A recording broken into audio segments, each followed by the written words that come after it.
Welcome to Econ Talk, part of the Library of Economics and Liberty. I'm your host, Russ Roberts of Stanford University's Hoover Institution. Our website is econtalk.org, where you can subscribe, comment on this podcast, and find links and other information related to today's conversation. You'll also find our archives, where you can listen to every episode we've ever done going back to 2006. Our email address is mail@econtalk.org. We'd love to hear from you. Today's June 5th, 2018, and my guest is Richard Reinsch II. He is the founding editor of the website Law and Liberty and the host of the podcast Liberty Law Talk.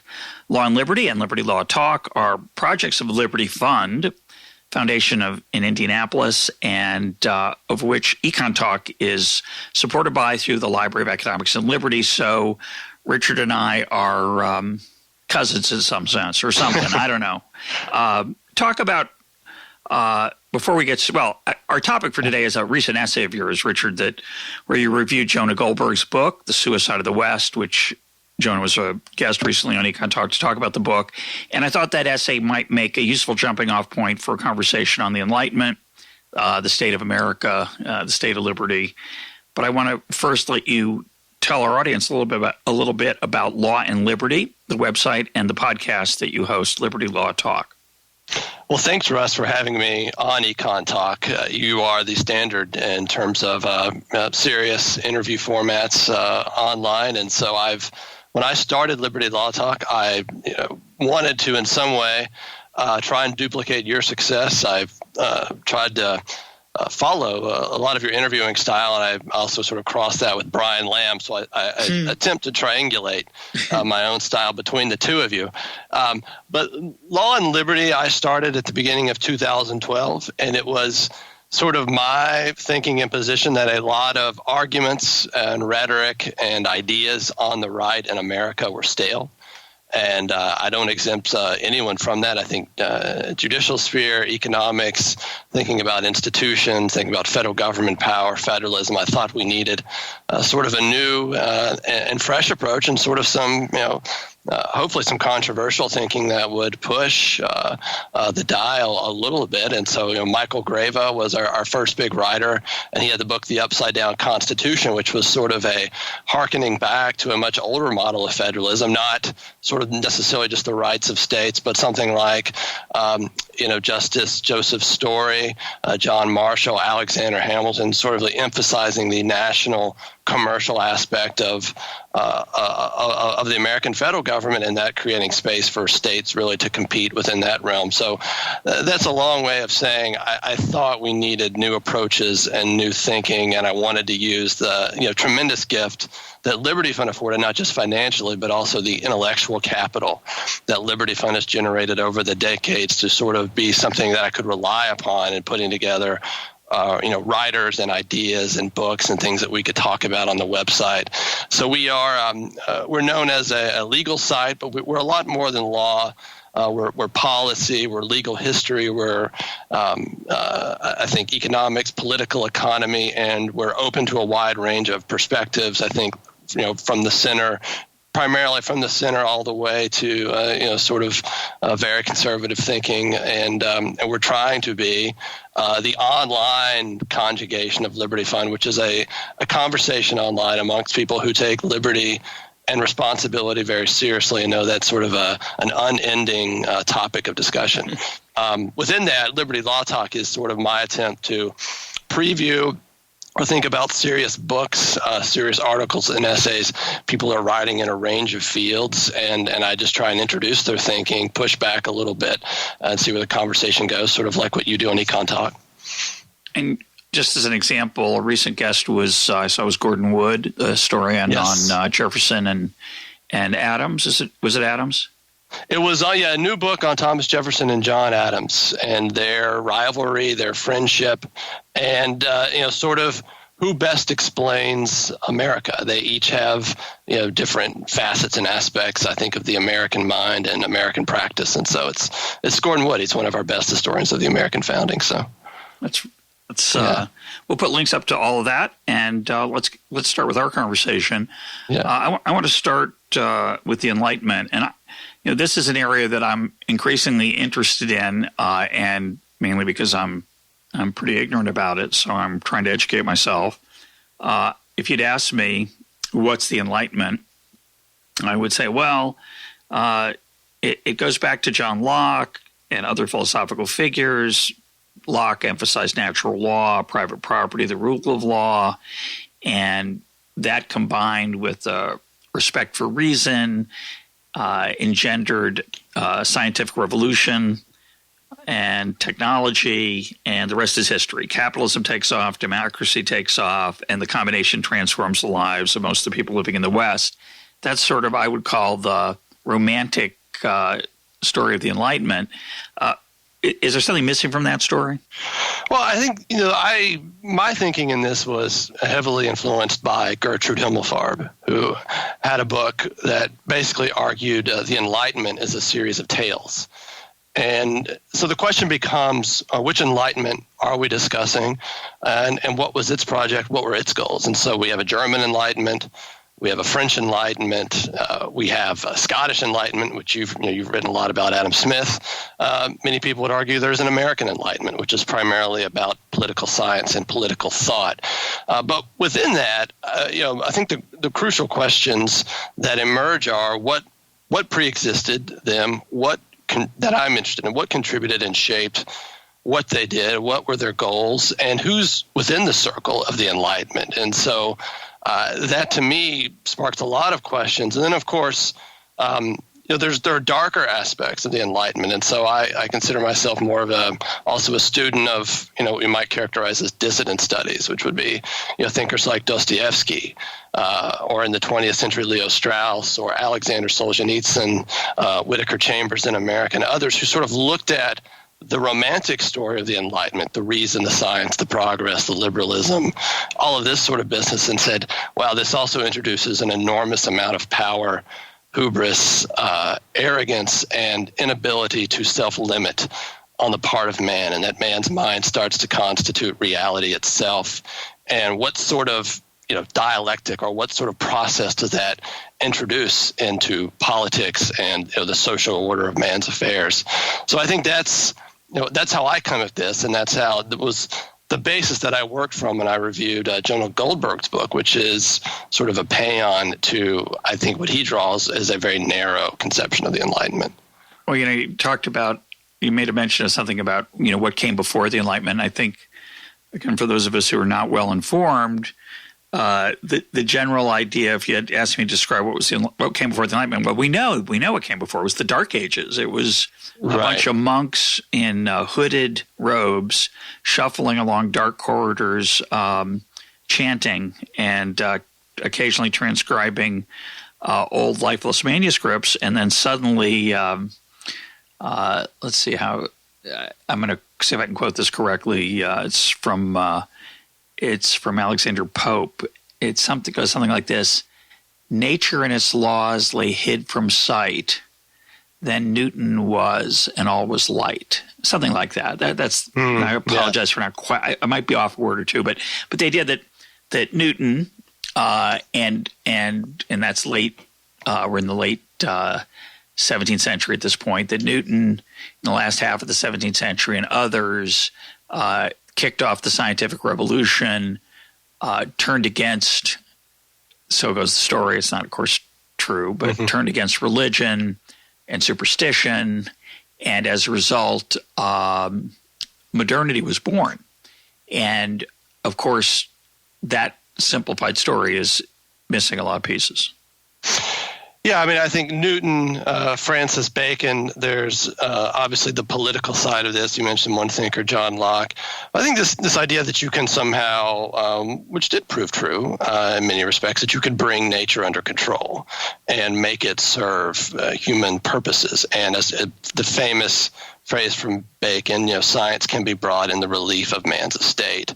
And you can start to see material progress happen. And I don't want to give the impression that I'm counter-enlightenment or that I'm anti-enlightenment in that regard. I think what we should be open to, even when we say that process and we think about who the human person is when you begin to unlock that, there is power working, there's will working. Part of the enlightenment, part of the explanation that's given for the power of the science is you no longer think about formal and final cause, which had been such a tremendous part of Aristotle's thinking and a part of the pre-modern mind leading into early modernity. And you strip away final cause, and you're just focused on this imminent process of what you're doing, which, this experiment, observation, production, thinking about your results and what you're going to do with them. The question then becomes purpose and what's it for? What's it all about? Who's it serving? Is it serving mankind? Is it serving a particular group or a particular group in power? One way of thinking about this is Alexander Solzhenitsyn's formulation that these gifts of science and technology coming out of the Enlightenment are also a profound trial of the human will. And can you actually use them ultimately for the relief of man's estate, or do they get used as tools of power against other people? And I think the reason why we're weary now of technology and progress, and we look at sort of the AI revolution, or we look at other aspects, the biotech revolution, is we've seen these things used horrifically. We've seen the nuclear weapon, the nuclear bomb defined in effect the 20th century, and as this grip of terror that could destroy the world. Well, mankind created that through modern science. That wasn't religion, that wasn't superstition, that wasn't bigotry, that was science. And we have to come to terms with that aspect now, I think, and that's sort of this idea of a postmodern conservative reflection on the full goods of human nature and sort of conjugating that with what we produce through science and technology. I was doing some reading for this conversation, and I came across a quote from Thomas Jefferson that the three people that you just happened to mention a minute ago, Francis Bacon, Isaac Newton, and John Locke, Jefferson called, I think, he said something like the three greatest people who've ever lived, without question. Yeah. They're the three people you'd want to have dinner with if you could bring them back to life. And helpfully for me, they all speak some kind of English, not exactly my kind, but something I could probably have some understanding of at dinner in that conversation. But I want to come back to Solzhenitsyn because as fate would have it, I just want to mention this to listeners anyway. It's just fascinates me. I read Solzhenitsyn in my 20s. I read a whole bunch of Solzhenitsyn. At least three of his novels, All the Gulag, August 2014, The Oak and the Calf. I was a huge fan. And then I didn't read him for, 35, 40 years. And I recently picked up what was once called The First Circle, which was a acclaimed novel of his that's now been reissued under the title In the First Circle, which he had, in the original publication, he had self-censored. He had taken out large chunks of it to make sure it could get published.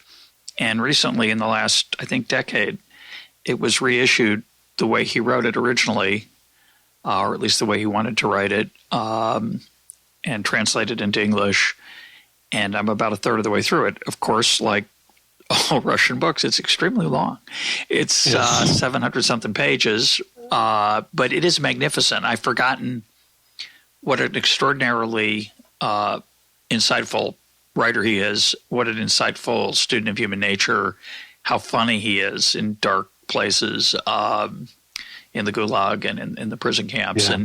And so I want to put a plug in for that book, at least a third of the way through. If I change my mind when I'm finished, I think I will finish it. If I change my mind, I'll let listeners know. But it is so far, I'm really so glad. Well, I'm glad you mentioned that. We're coming up on the 40th anniversary of Solzhenitsyn's famous Harvard address, which is seen as the moment when Solzhenitsyn sort of goes from this freedom fighter that Western. I call him beloved dissident. A beloved dissident, and he goes from sort of being someone everybody's looking to and applauding, and he's kind of a celebrity, and then he comes to Harvard and he says something like, the West is lost in its own abstractions and is lost in its own purposelessness and seems to be committing sort of suicide in the face of communist aggression. You no longer know what you're about, is basically what he tells them. You're lost in materialism.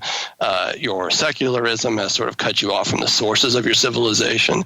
And so Solzhenitsyn sort of becomes a much more difficult figure. And in fact, when I talk about Solzhenitsyn sometimes, particularly among the Russian historians, you find them kind of becoming a little more skeptical of him and of what he is about. But the books that you mentioned, one of the titles in that series is The Red Wheel.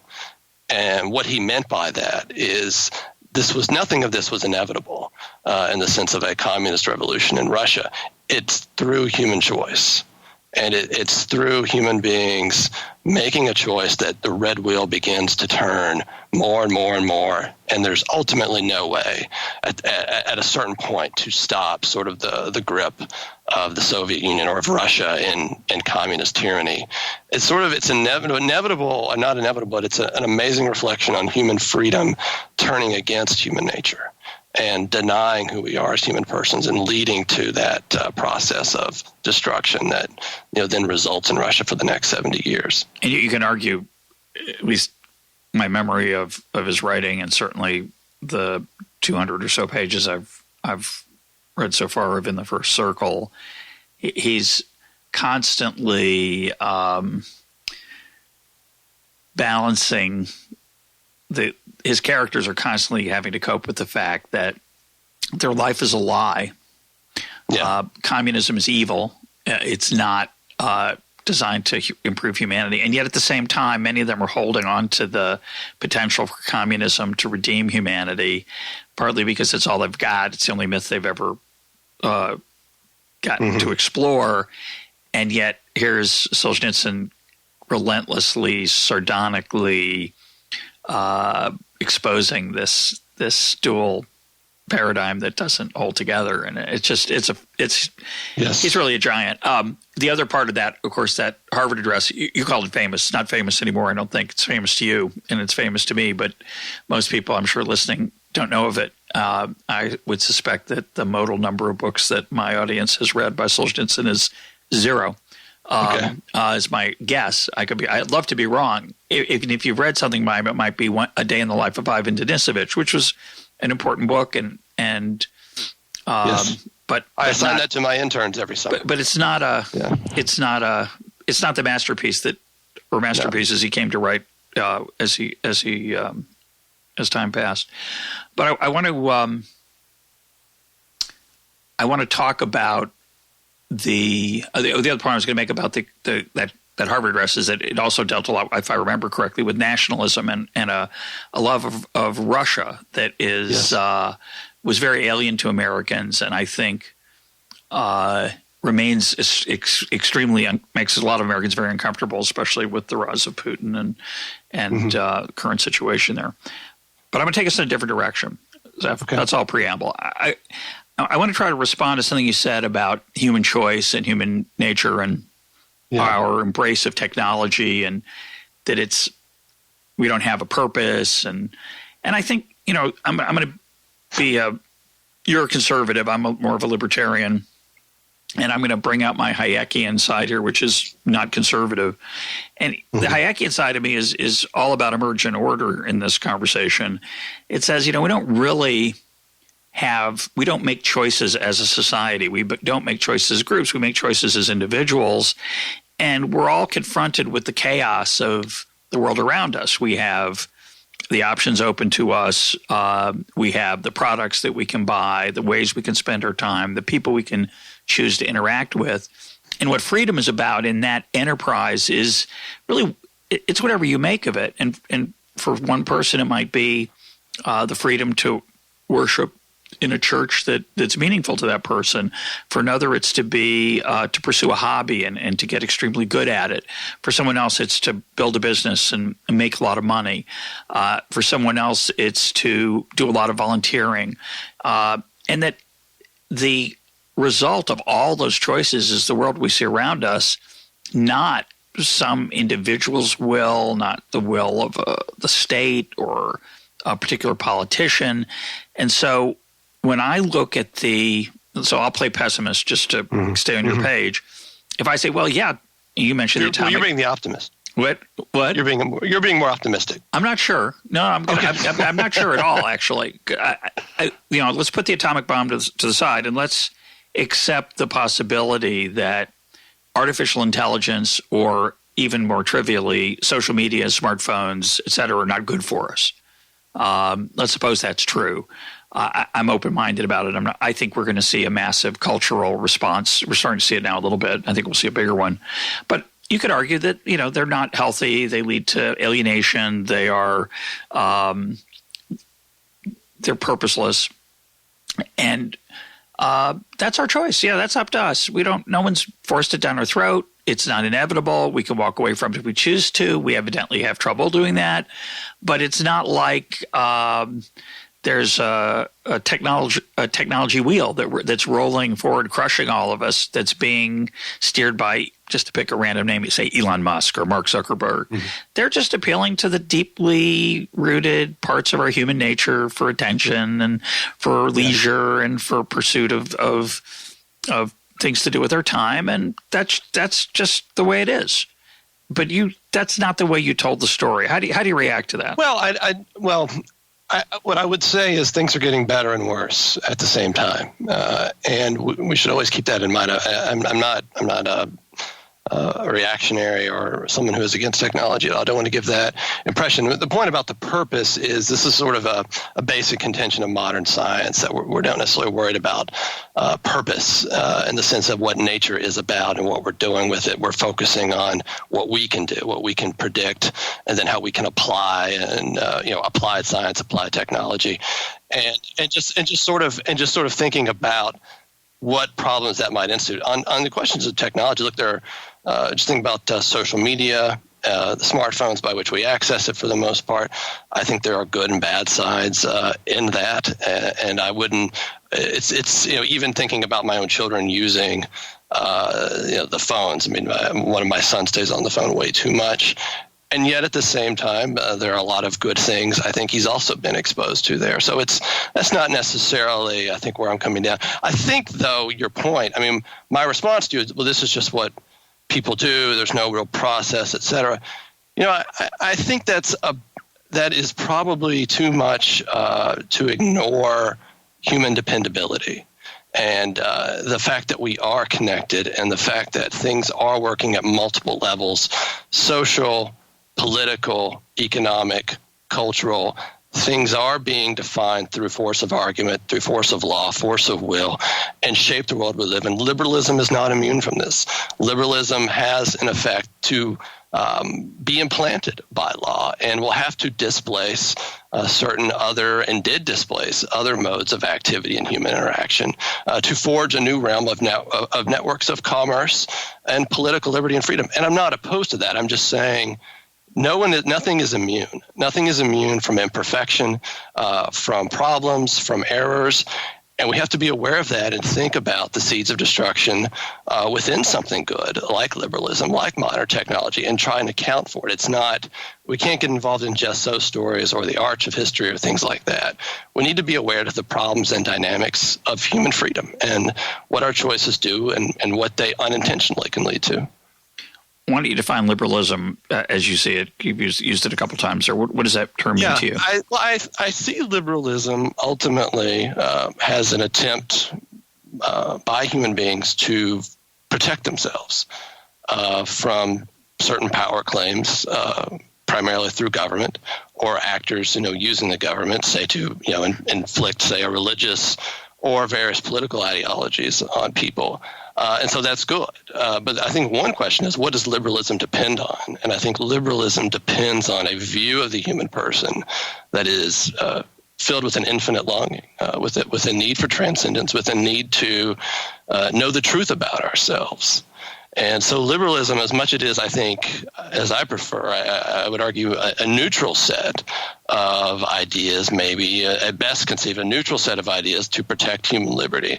Also, I think is built on a conception of the human person that is working through the full range both of Greek philosophy, but also the Jewish Christian tradition when we think about the human person. And so it's a complex dance. It's an art, I think, to sort of balance liberalism.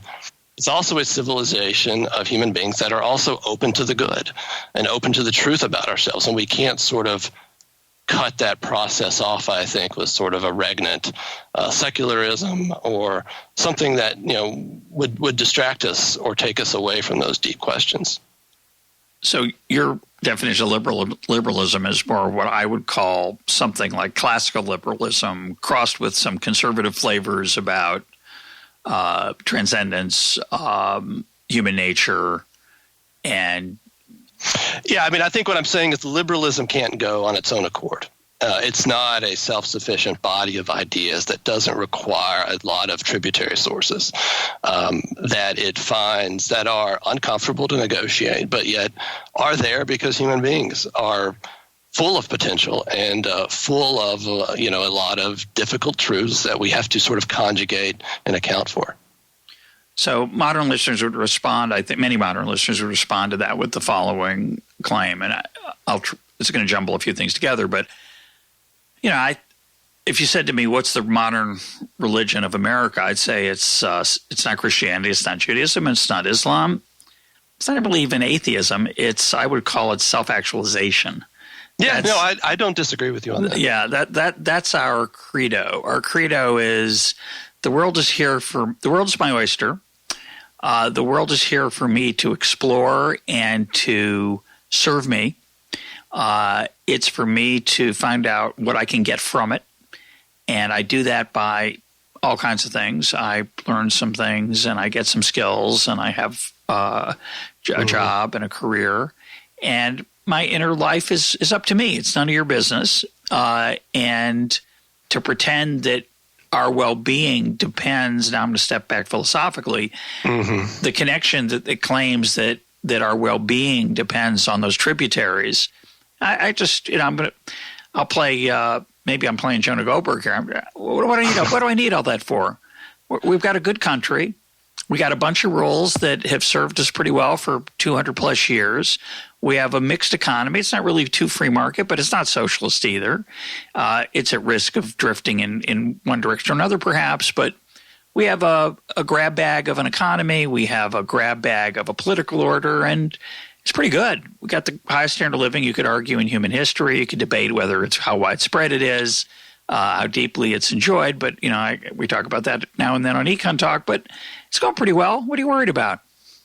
Yeah, I mean, in a way, where to begin? I don't dispute you, and I think this is true. It's also the case we have in America, and these numbers don't change. We think about the rise of the so-called nones, that is, people who don't identify with any religion, which I think is really N-O-N-E-S. N-O-N-E-S, yeah. Which I also think is just people who had a very nominal identification with the religious faith and are just, and there's no real social pressure anymore, so they're just saying, this is who I am. Stand off. I'm a nun. But then there's this other group, 35 to 40% of Americans, and I don't think this has really changed in the last few decades, for whom an institutional religious presence in their lives is quite consequential and is a integrating aspect of their life. So we're a complicated country. We're a very complicated country. We have to sort of account for all of that. But my point is, what is our alienation? What does our alienation point to? What does sort of this incredibly wealthy country, incredible opportunities, and yet sort of, in another sense, immense sadness and anxiety? My chief evidence would be antidepressant medications and antidepressant subscriptions.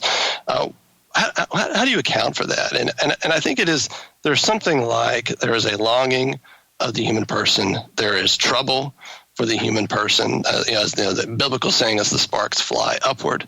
That's, so marks man's path in this world. Where does all of that come from? Why are we not content with our success, with our material accomplishments and achievements, which are incredible by any standard of human history?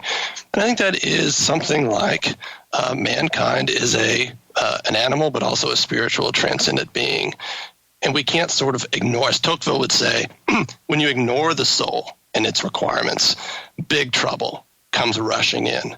And when he, all the things that Tocqueville was fearful of, I won't go into a Tocqueville seminar, but this somehow, as if this could somehow be ignored by late democratic man. I find one part of it is sort of historically deficient, but it's also sort of our increasing refusal to ask ourselves, what does it actually mean to be free? What does it actually mean to be autonomous? What's the point of all of this? And I don't think we're ultimately satisfied with, as Leo Strauss would say, the joyless quest for joy. And and my case in point would be look at our politics now. Look at sort of these strange movements like global warming. Now it's climate change.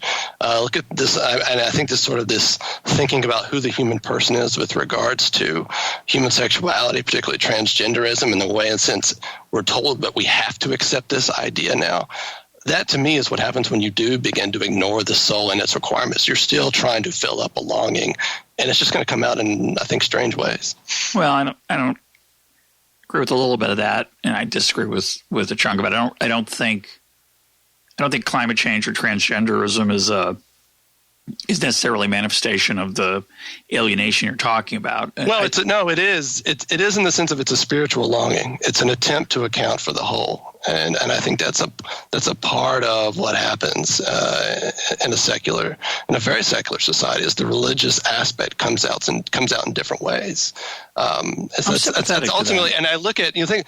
The refusal to account for evidence. I mean, this is also sort of interesting to me on these issues of climate change, or to admit of doubt or the possibility that you may not know all the answers. Where does that come from? So, well, I've gotten in trouble with many listeners on the program in the past by suggesting that there are aspects of religious belief in the environmental movement, but they of course are offended by that, rightfully so. They think they're scientific, and they see any skepticism, which I'm more agnostic than atheist on climate change, but meaning that I think there is climate change. I'm agnostic on whether how large it is and whether there's anything we can do about it that's productive. But they would be deeply offended by that description. Having said that, I am sympathetic to the David Foster Wallace line, which I think is profound, which is everyone worships. That's that we do have a longing for things greater than ourselves. But to come back to your point about alienation and about drug use, antidepressants, the left, not the liberals that you like, but the liberals that are on the other side of the fence, the left, the progressive side of American politics would say, well, sure, people are alienated. They don't have a role to play in the American economy.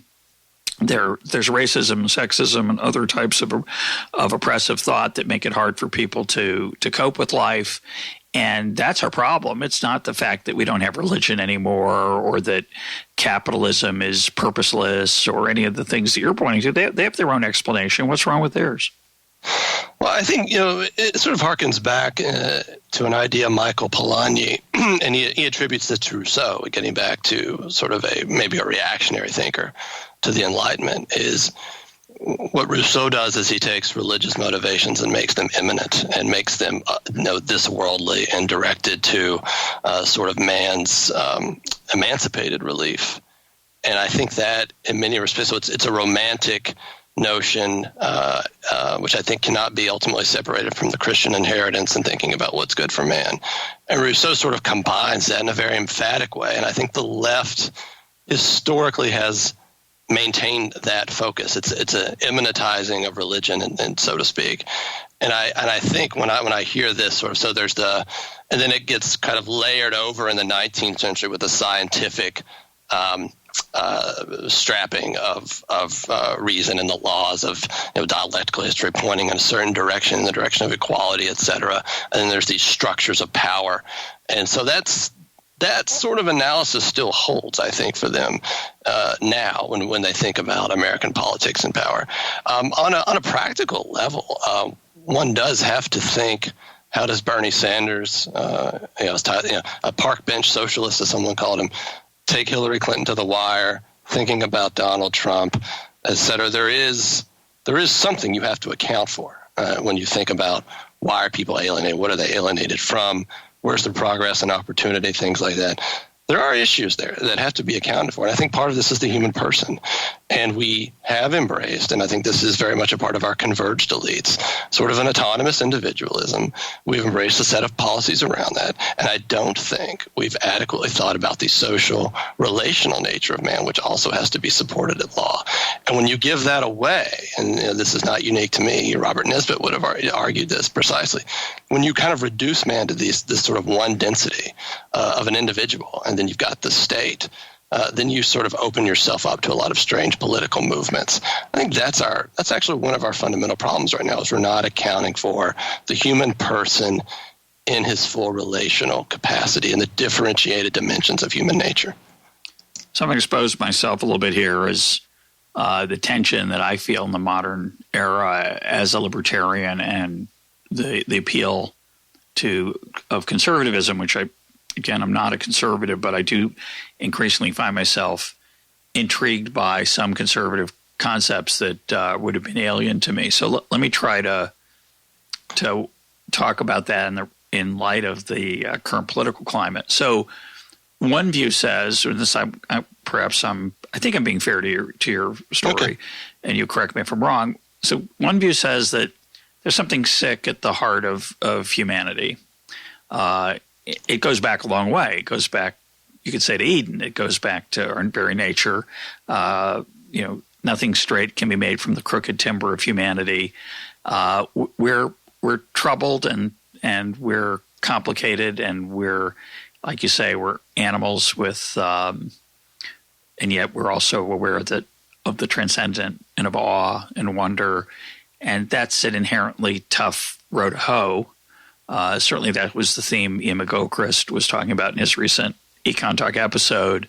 So in that view, our current political strife, the polarization of America, the center not holding, which I find deeply disturbing, is a result of our failure to come to grips with that nature of ourselves. It's a certain again, I'm giving the conservative view now, which I consider to be your view, and it's a view I'm more sympathetic to than I was 5 years ago, which is that this, to pretend that we could just be animals in search of pleasure, profit maximizing, utility maximizing, all we need is economic growth, that the material, the physical, the economic, not economics, but the financial side of life is all that really we need to worry about, and that's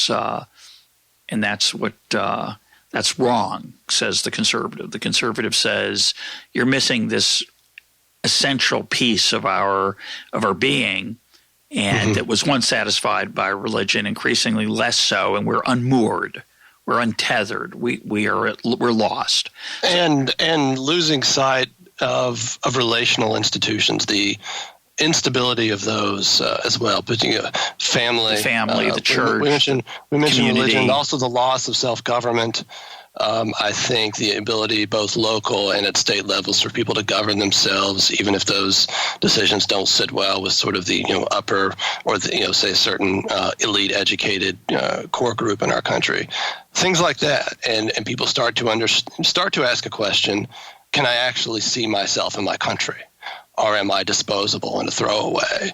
And in that respect, people start to act up, and they start to think, man, it's now or never. I've got to make a decision, and I've got to do some things. And so that's sort of where we are. And I think both elites in both parties didn't see that, didn't understand that. And it was both willful, I think, in certain respects, and also it caught them off guard. And I think that explains not only Trump, but also Bernie Sanders to a remarkable degree. And Brexit, things are going on in the continent of Europe as well, unease with immigration, unease with the European project, the rise of nationalism.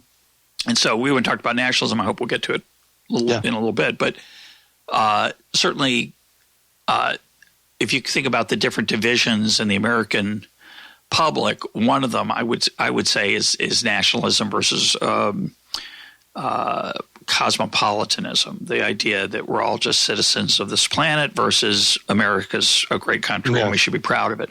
But that's the conservative view. I want to give now the libertarian view, the view that I'm more comfortable with until recently. I'm a little uncomfortable with it, but I think I'm going to put it on the table, which is my view as an economist is, there's a lot of incentives here that have just gone awry. The way that the media is able to foment anger, the way that social media has encouraged and allowed louder people to control the debate. The idea, I'm just taking an example of globalization. The libertarian / economist view of globalization is basically it gives you more choices. Let's just make it really simple. The conservative view is no, it's trick. We're losing control of our destiny, our manufacturing base, et cetera, et cetera. And I think as an economist, I say, well, that's a narrative, that conservative narrative in this case, or I'll make it more of a populist narrative. That populist narrative is just wrong. It's just a misreading of the way the world actually works. But you're prone to it because it's a tribal thing that you're susceptible to as somebody who doesn't have the incentive to be fully informed about how globalization really works and what its full effects are. And so Brexit and other populist type movements they're not a sign of say our disrepair or our discomfort with ourselves. They're just the way that the incentives have been twisted recently and the institutions have failed to respond because no one's in charge of them. And so it's not some fundamental problem. We just need to a better way to say it is there's a problem there, but the way to solve it doesn't have anything to do with trying to figure out what religion people should be listening to or I don't know where your vision takes me. I don't know where your vision takes me as a policy person. As an economist, I'd say I like freedom. Freedom's really good. Let's let people choose what makes them happy. And I'm not going to agree with what makes you happy. And you're not going to agree with what makes me happy. But we don't need to worry about solving people's need for purpose because that's not my business. And I think I don't understand how the conservative view solves that issue. Well, in case that wasn't clear back earlier, I was not arguing some sort of enforced religion on people through law. I do think it's important in that regard that the law not be seen as an enemy of institutionalized religion. And there has been, I think, with some justification, a perception that it has become that. But just put that to the side. Question, just backing up for a minute, how difficult this can be. We talked about nationalism versus cosmopolitanism. So I think the wise course is to find the median between a reductive nationalism and an unreflective cosmopolitanism of our elite. And I think you have to sort of show what the good is and how I think a certain amount of patriotism, a certain amount of consent of the governed, and thinking that both that the history of the country and the trajectory of the country follow in a path wide varieties of people within the country approve of. That's really, I think, the goal of an American statesman right now, and also I think of statesmen in Europe. And the problem, I think, is, and I hesitate to pronounce upon what's going on in various European countries, is that balance wasn't maintained. And we might be getting sort of a trajectory to a reductive nationalism in certain countries. But there is, I think, a hope and a goal that somehow you could keep in mind the consent of the governed, and also have it might not be the libertarian hope for free trade, but a qualified free trade. And also, another hot button issue between libertarians and conservatives is the one of immigration. Yep. But also, I favor a system of immigration. I think probably the question that I would ask is, what does the traditional American openness to immigration, which has been punctuated by some pretty harsh closures at times, what does that look like now amidst both two problems? One's a welfare state problem, but the other problem is the statism of multiculturalism. And if you look back to the last major proposed immigration reform bill. I mean, the power of the state to enforce multicultural dictates on incoming immigrant groups, to me, was very troubling. Just apart from whether else. What do you mean by that? What do you mean by multicultural dictate? You are bringing immigrants into America not as individuals, not as rights bearers who are going to be entrusted with becoming Americans and becoming part of a Republican and capitalist society. But your goal is to use the state to turn them into client groups.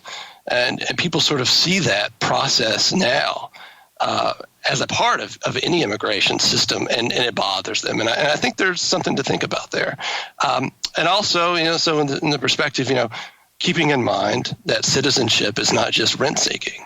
Citizenship is not just, some superstition or something we make up to make ourselves feel good, but that it actually matters in a Republican society to be a part of it, and also to be full and active and engaged and to be educating yourself and all of these sorts of things, which kind of sound a little Thomas Jefferson high school commencement speech, but it really does matter. And that also has been forgotten. But it used to be a huge part of the way we thought about immigration. And we used to enforce it severely at times. And I don't, and I would apologize for the harshness of that. We don't need that. But it's, you are coming here and you will become one of us. You will not stay a part of a group directed by the state. And those are sort of the issues and the challenges, I think, when it comes to immigration. But as opposed to Australia, Canada, other systems that come out of the Anglo-constitutional network have very wide-ranging immigration systems, but they're very different from ours. And that's also something we're thinking about. When you say Republican, you of course mean small R. Yeah, not the party, but the kind of government we have. I want to back up a little bit, and I want to ask a question that's kind of a little bit against the rules for a Liberty Fund podcast with two hosts, Liberty Fund hosts, but I'm going to ask it anyway, which is, so we could debate the nature of the Enlightenment. There's a bunch of books out on it now, and I'm hoping to interview a bunch of those authors in the next few months. So I hope these questions are of interest to listeners. If they're not, you'll let me know, I'm sure, and maybe I'll cut back. But we can debate how much of the Enlightenment is about, anti-religion, pro-religion, how much of it has a dark side versus a not dark side, whether communism and fascism are the products of the Enlightenment or not. People debate that. And so we've come to a strange point in a strange intellectual moment in America where we're going to debate exactly what the Enlightenment is and whether it's good or not. And my non-Liberty Fund question is, does it really matter? Who cares whether John Locke was really first or whether it was Fortescue or Selden before him or others who were part of the story? Who cares the role that Thomas Aquinas played in the Enlightenment or the Church? That's positive. It's not all the negative story you hear.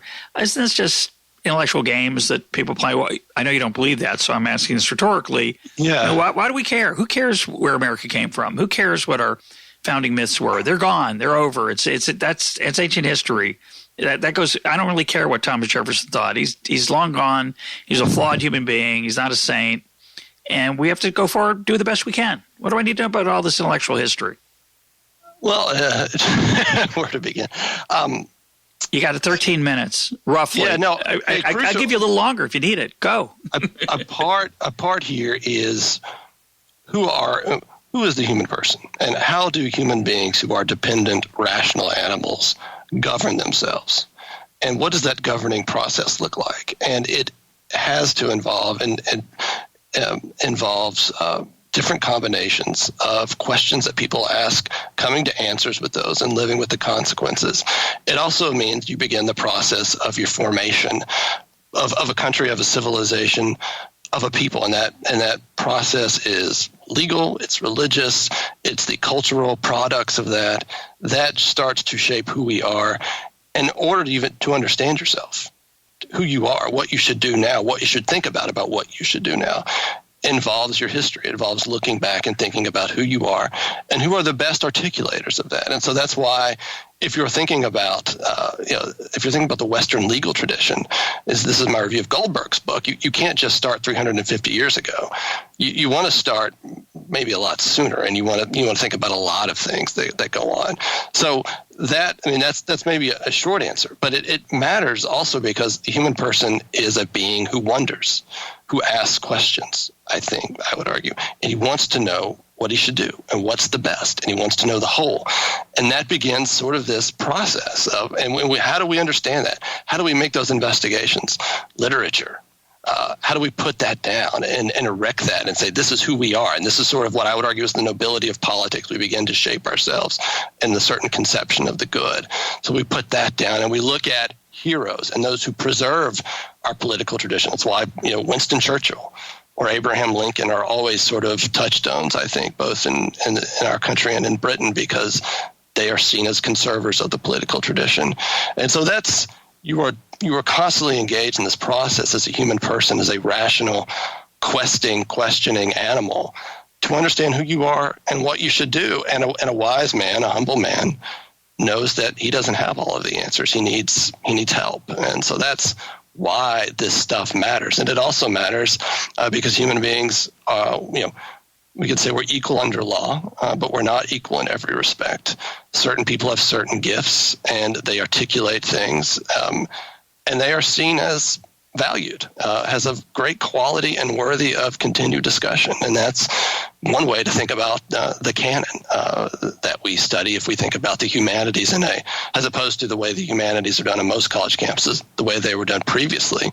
There was a body of knowledge being transmitted, and you were invited as a student into the conversation, but that required a great discipline and duty on your part to enter into it, but to not think that you were going to redefine it.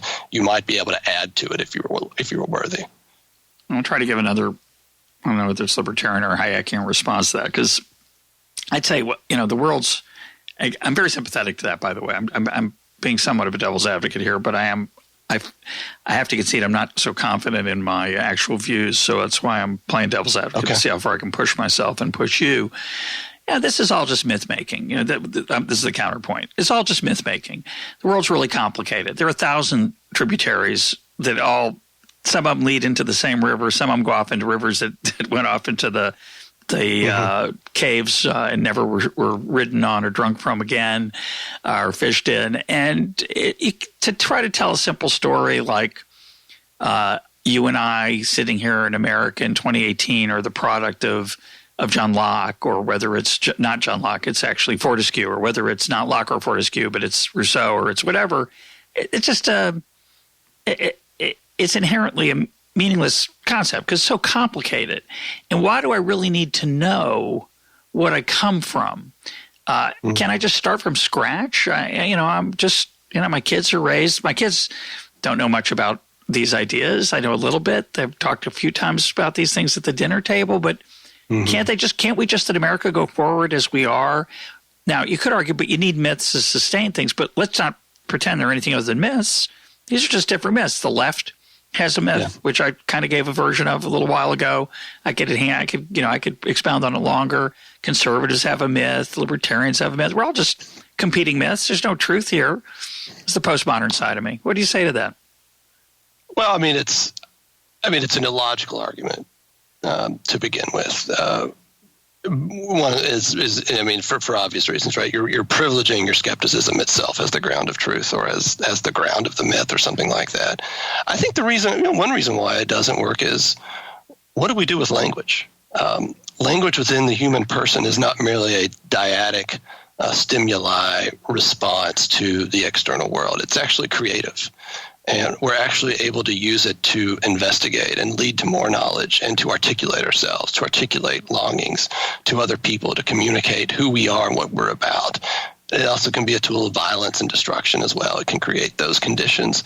Why is that? And why do we obsess over its use and the words and how they affect people? It seems to me it's straight away myths itself, if we want to call them myths, matter to human beings precisely because they do form human communities, and they form communities that last and that can be appealed to over and over again. And they are revelations, I think, of who we are, of human nature. And, it's truth and it's beauty and it's goodness. And if we somehow think that we are, as Edmund Burke would say, the flies of the summer, that's kind of how we'll live. And the sort of these, I am the ground of truth. I am the creator of everything. I only listen to myself. I only think for myself. And that sort of business, well, how are you going to know what to do? What are you going to think about?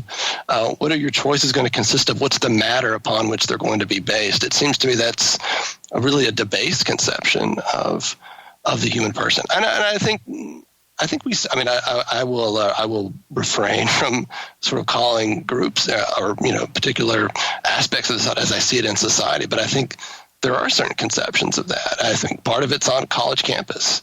And what you see coming out of that is sort of this mythical I who is afraid to think and afraid to reason and afraid to investigate. And you get sort of, Yale professors being yelled at in the college yard because they sent out an email over Halloween costumes. I mean, this is, I think, the backside of a process we're in of becoming a society no longer confident of our truths and our myths. Yeah, I think sometimes about Jordan Peterson's, what I would think of as his intellectual agenda, which is to make us aware of what we've learned about ourselves in the past and not forget it. That would be the most attractive way I would describe this importance of the past. And explain. It's interesting, too, to think about your question. Explain Jordan Peterson in the last 2 years. The eyes of Jordan Peterson, it's incredible. Yeah, by the way, it's also a technological phenomenon. Were it not for the internet and YouTube, and we'd never would know a thing about him. Maybe he'd have an article somewhere in some magazine. The technology, I think, feeding an existential hunger and an impulse, particularly amongst our young people, which I found very encouraging.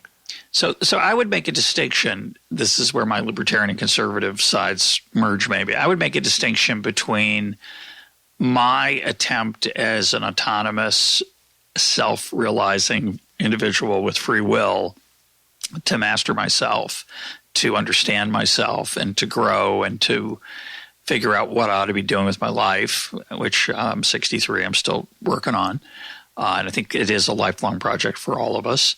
I would say in that struggle, the past is not unimportant, that one must use the wisdom of the past and also the insights about humanity. And also, perhaps, this is the Peterson part I'm not so sure about, the role that archetypal stories of the past are embedded in me without my fully understanding or appreciating it. I think there is a temptation, especially among libertarians, to think that, somehow I can stand on the mountaintop independent of everyone, when in fact I'm in many ways not fully of free will. I'm formed in all kinds of ways I can't appreciate by my culture, whether it's my upbringing or the country I live in or the intellectual climate I was raised in.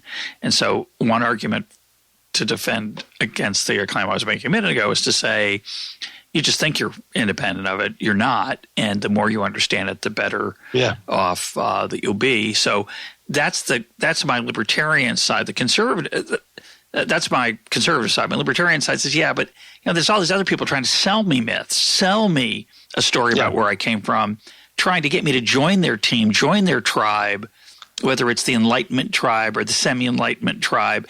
And a lot of that's just it's just dangerous. It's just, that's an illusion to think that somehow I need to grab the right one, because there isn't a right one. I think – so my punchline to this whole conversation, to some extent, which you opened with, actually, if I remember correctly, is humility. It's a lack of hubris. It's a willingness to accept the possibility that the world's more complicated than I think it is. And that's not an uncommon theme on Econ Talk for listeners. As listeners will certainly know. No, and also a theme near and dear to the founder of Liberty Fund, owing to man's imperfection. No, and I think it's an insight we come to, I think, acutely now in our period at the end of watching sort of these ideological terror regimes of the 20th century murder tens of millions of people, over 150 million people, according to one calculation.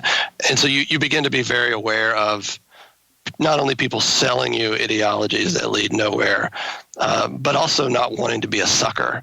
But I think if we start to say, I think that patriotism is for suckers, or marriage is for suckers, or religion is just sort of some sort of oppressive authoritarian thing that we don't need to think too much about, it's from the past, that's when we become emasculated and sort of enter into a false emancipation.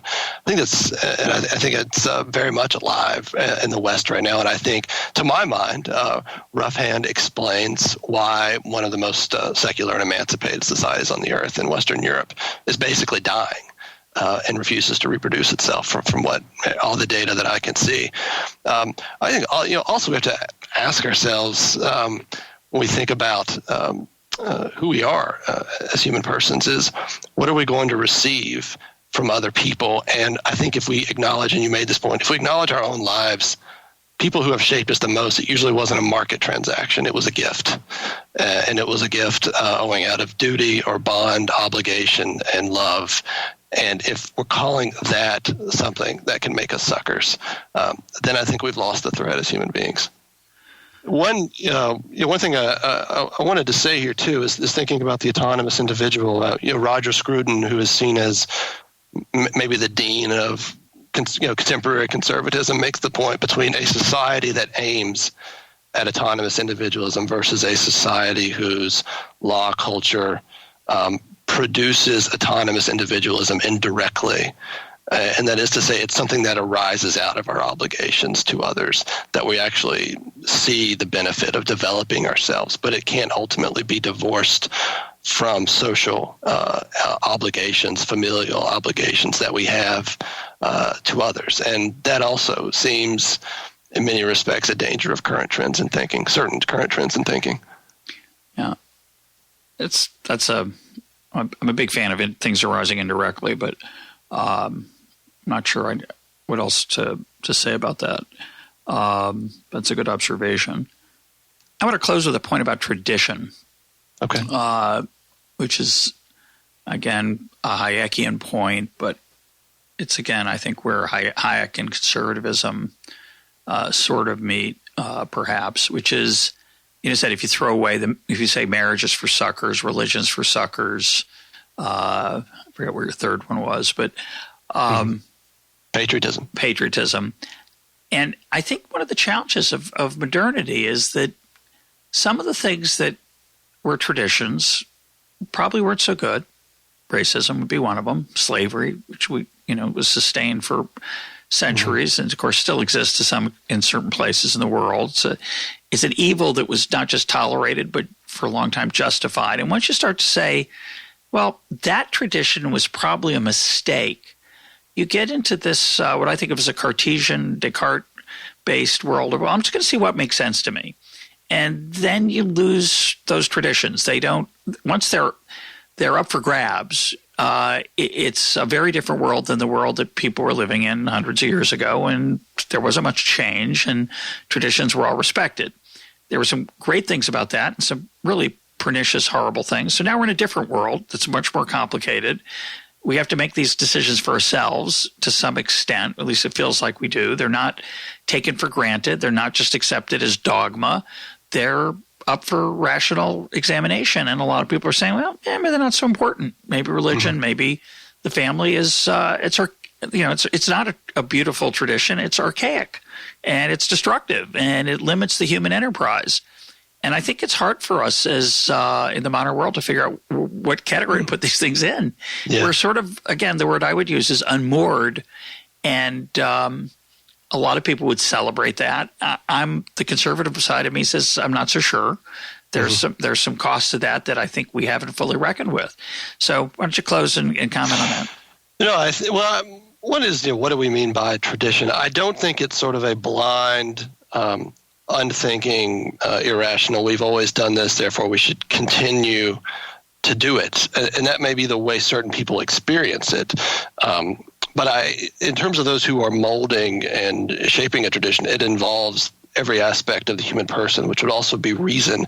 And I think tradition, best understood, is the exaltation of the best of what a people are able to achieve and do, and what they find to be ways that orient and integrate who they are politically, socially, legally, culturally into sets of practices and institutions. Racism. There is a tradition of racism, obviously, in this country, and yet, if I think about what did we choose to exalt, what did we reason our way through, we also have this counter tradition of the individual, of rights, and of treating people, fairly on the basis of their status as human persons, and there's a huge battle there, and I think the tradition that won wasn't racism. And then I know you can multiply other things, but it is, I would just say tradition is not blind adherence. It's the full engagement of reason, but it's a reason and logic process that will settle into certain practices, which is to say, but I think that's inevitable for finite, imperfect beings. We are going to settle into habits and to certain forms of obedience and participation in a tradition, and I think that's largely inevitable. Even I think the most libertarian society you could think of would have traditions and would have limitations and would have things it proscribes clearly.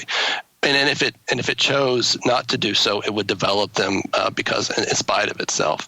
The other thing too is thinking about the question of the family. Where do human beings come from? How long does it take to raise them? The investment. All of this business is really, to my mind, non-negotiable. We could choose to outrun it, or to sort of have like certain sci-fi films where you sort of dismiss the family, but that seems to lead to dastardly results. We've had attempts at that with government policy in certain respects, and I don't think it's worked very well. And to me, that also speaks to the interconnection of tradition and human nature as being inevitable and non-negotiable, I think. My guest today has been Richard Reinsch. Richard, thanks for being part of Econ Talk. Hey, thank you very much.